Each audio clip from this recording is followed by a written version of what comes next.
What's up, guys, and welcome to the next Crack a Pack episode. Today we are opening up the second to newest set, I guess, in the cycle of Magic. We are opening up a pack of Dominaria for the first time. Normally we don't get brand new sets in this series, and it is picked at random, so I don't know exactly why that is. We have had a couple of Amonkhet and things like that, so it's kind of cool to see something new in the new world of Magic with Dominaria. So hopefully this will be even more relevant than normal Crack-A Packs, since people are still going to be drafting this occasionally. But of course we're going to go through this as if it is our pack one, pick one in a draft setting. So we'll actually see what our first pick will be.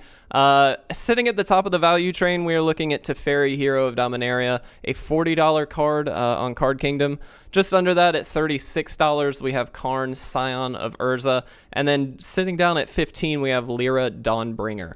A lot of good cards in this set, actually. I was really stoked when this was released.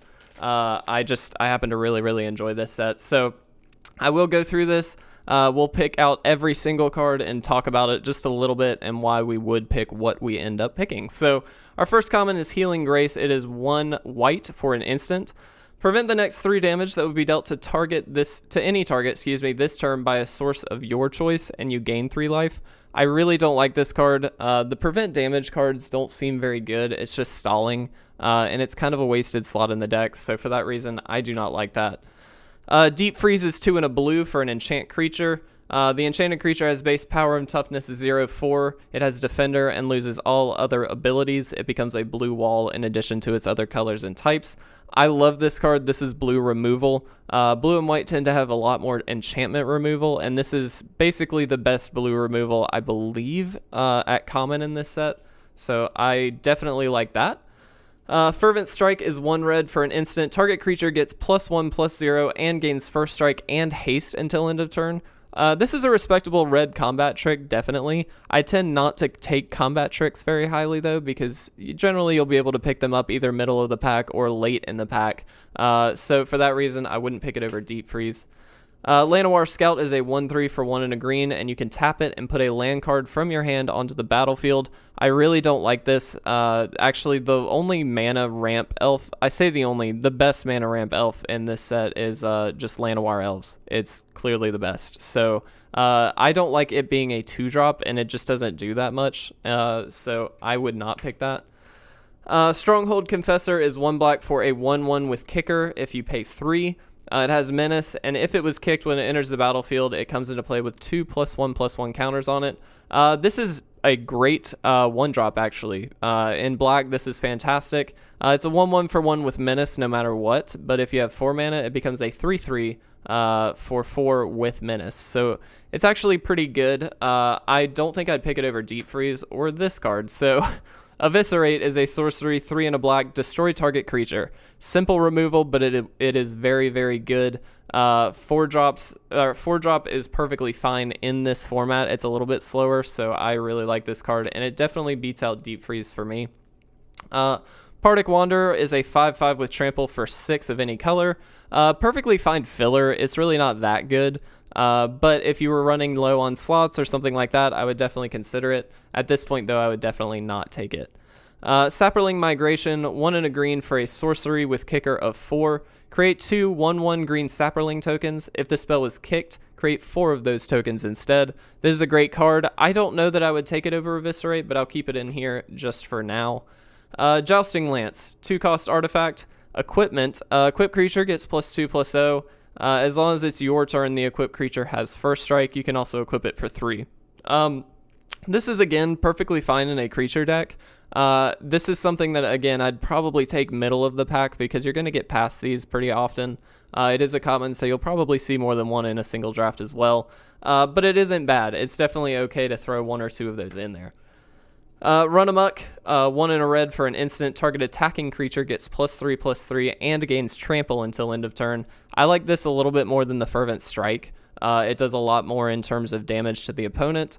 And yes, it costs 1 more mana, but that's not too much of a price to pay. Generally 1 and 2 is where I want most of my combat tricks. So I like this, but again, not better than some of the cards that we already have. Amaranthin Wall, I believe I'm pronouncing that correctly, is our first uncommon. It is a 0/6 for 4 with Defender. You can then pay 2 and it gains Indestructible until end of turn. This is a stall card. I don't tend to like stall cards very much in Limited unless you're playing a tempo deck, and even then, this isn't really the kind of stall card I would want. For that reason, I don't think I would pick it. Warcry Phoenix is a 2/2 for 4. It has flying and haste, and whenever you attack with 3 or more creatures, you may pay 2 and a red. If you do, return it from the graveyard to the battlefield tapped and attacking. This doesn't do too much damage for 4 mana, but it does have haste, so it comes into play and actually deals the damage right away. It's also reoccurring, so if you have a bunch of just small creatures that are going to be out there dealing some damage, then you'll actually be able to just keep getting this back. So I'll keep it into the side for now. And our mythic is Jaya, Ballard. I can speak, I promise.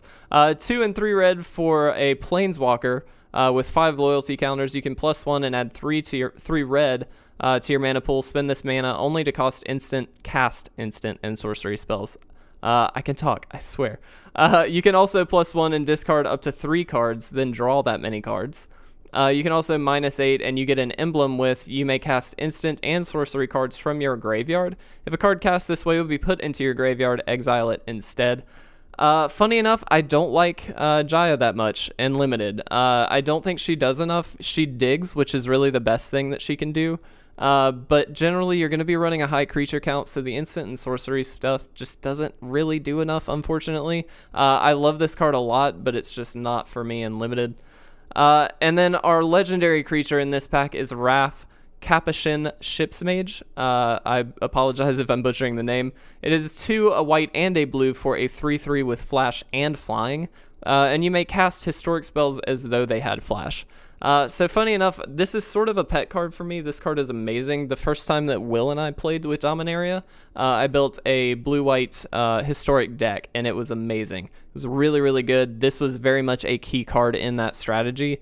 I think I like it more than the other cards that we have, funny enough.